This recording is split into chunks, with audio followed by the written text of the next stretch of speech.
The purpose of this little adventure into video fun is to have a short discussion explaining how I organize my show season.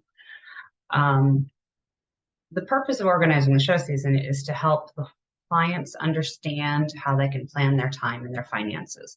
And that's pretty important. It begins, of course, with me having conversations with each of my clients as to what I think are appropriate goals for them and their horse that this year. Sometimes I do this in the form of a meeting. It works really well to have everybody get together and we re-sign our release forms to make the insurance company happy. And I go over the show calendar and we have a potluck, and it usually gets a little out of hand, but it's a lot of fun. Last year I did it by Zoom. So we did an online meeting where we talked through all of the questions and answers. This year I've mostly met with most people during their lessons, but the group is much smaller. I see the value in some programs who set up goal sheets and have one-on-one meetings with each of their clients. I personally don't do that. I have a lot of face-to-face contact in my lessons, but I do see the value in that if someone had a larger program. So the first step, of course, is finding out what they want to do and what makes sense for, and is an appropriate goal for their horsepower and where they are in their riding. This year, in lieu of a meeting, we did this. I just sent them an email that said, I'm working on the mess of a show calendar. And in it, I talked about, I plan my show season from the championships forward. So our Region 8 championship is this year. We're going there, and the dates of it and all of the information about it are listed on these two links that I gave them in the email. And then I also said that because we're going out of our normal region, there's a change of region form they have to fill out. The other championship we're going for is BLMs, and the email I sent them had the wrong link, so I get to send them another email on Monday to correct that link. And then I had the little things here like what to keep in mind if you're planning for either of these major championships. You need to get to the venue beforehand. It's a big help. Plan a weekend show for pacing your horse and make sure you're qualified early. These are things that, of course, we all know as professionals who show every year, but amateurs who don't show every year or are setting a different goal may not. So I make sure I let them know that. And then from there, we have this handy link that one of my students creates this calendar that is in, it's in a Google Drive so that I can easily share it with everyone. It's a little bit easier so we can see more of it. It's really quite a wonderful thing that she does. I really appreciate it. It lists each of the shows. The red ones are recognized shows. The blue ones are DBCTA, our local GMO recognized shows. There's also, she has a color code for the USDF Regional Schooling Show Awards for that to go in. FCEA is another regional, a local GMO that we do the schooling shows for, and then National Dressage Pony Cup. And in addition to the date and the name of the show, she also has the distance, who's judging. She keeps this up really well. Open and closing dates, and then the websites for each show. And then do they take online entries? And then this is the line that I'm most interested in is notes. And what we do with this form is I highlight some shows in green that I think are excellent shows for us to go to. And then my students will put their names here if they're intending to go, with a question mark if they're considering it, and without a question mark if it's a done deal. And then once we have established which shows we're going to go to, and these aren't limited, they can go to any show, of course. These are just the ones that I will be there actively providing coaching support. If enough students want to go to a different show, I'm usually more than happy to change my mind and go to a different one. Like this May 6th show may end up on our list. The only reason it's not is I had us showing some of the group on the 26th and some on the 30th, and I thought the 6th was a little too close.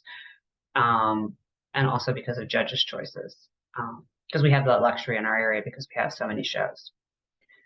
So once they've picked a show and we've got some names listed here, what I then do is I take that and I put it in my calendar, which I've done here. April 24th, we have the Dressage at Done, Move, and Recognize show, and I put that on here.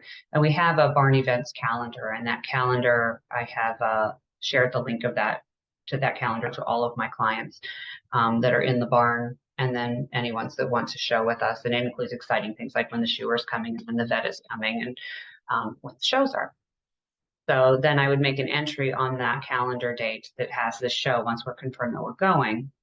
And I can then open it. And then the other thing that I do, and then I need to update for this year, which I'll be doing soon in probably in our first open co-working session, is in Google Keep, I make these templates. And these templates are for the different showing fees. And I need to update my transportation costs if I haul them, because we've moved. We're to different barns. Mileage is going to be different. And I haven't done all these. And I have these templates here that are for each of the day shows, each of the venues. And I just take the time to sit down and work it out at the beginning of the season, so I don't have to recreate the wheel each time. And then once we've picked a show on the calendar, we're going to go to Done Moving, and the hauling will be $45, and the braiding and all that stuff are recognized. And I'll just copy that and paste it into the Barn Events calendar. And then people can see it pretty easily. I can then also use this once people go. Then what I'll do is, I'll add the riders' names here. So I'm going to assume that Abigail's going to go to the show since she's already been talking about it. And Kathy will probably go to the show, and that's one that I'm competing. And then probably Anissa. So then when I go back and I'm doing the invoices later, I can look here and know what I need to bill them and what the numbers are right there. Even though the template, most of these things are going to show up in my accounting. If I type in braiding, that number is going to come up. But still, it's right there. So it's easy for them to know what their financial investment is, and it's easy for me to have it available for billing. I also use these templates to cut and paste into emails I send them. And some of these templates are a little more elaborate. For example, when we go up to Hits, this is the whole template. Hits is Saugerties, and it's an overnight show. And then I can edit this when I put it in, whether they're going to leave Thursday or Friday, come home on Sunday. It's transportation, the schooling, the braiding. And then because it's an overnight show, my coaching expenses are my hotel and food divided by the number of horses that I'm helping or riding. And then I can offer stable management to some of these shows if we have enough people interested, and we can price that out. And I put that as part of the template. And then I have these other notes about Saugerties. There's very limited hotel options. So often we get an Airbnb, so let me know. But this is all a cut and paste that I just plop into the calendar each time. I don't have to recreate this each time. Because what my goal is to make as many things templatable. So it's super easy for me to do this when things get busy. All of my admin stuff I try to get down to as easy as possible. And the more simplified and more, because a lot of the stuff we do is pretty repetitive, but it's easy to forget because there's so many details. And that's where having a place on my computer where I save all the templates, and then I can cut them and paste them into emails, and also cut and paste them into the calendar becomes super helpful. And getting back to that first email that I sent that had like the links and all those important things, and those links in that email were to the member guide for USDF, and the other ones to the website for the CBLMs. That email I will save. I'll go back to my program, show that. What I do is I save these emails,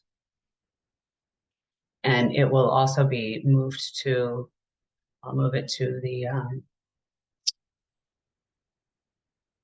show stuff calendar.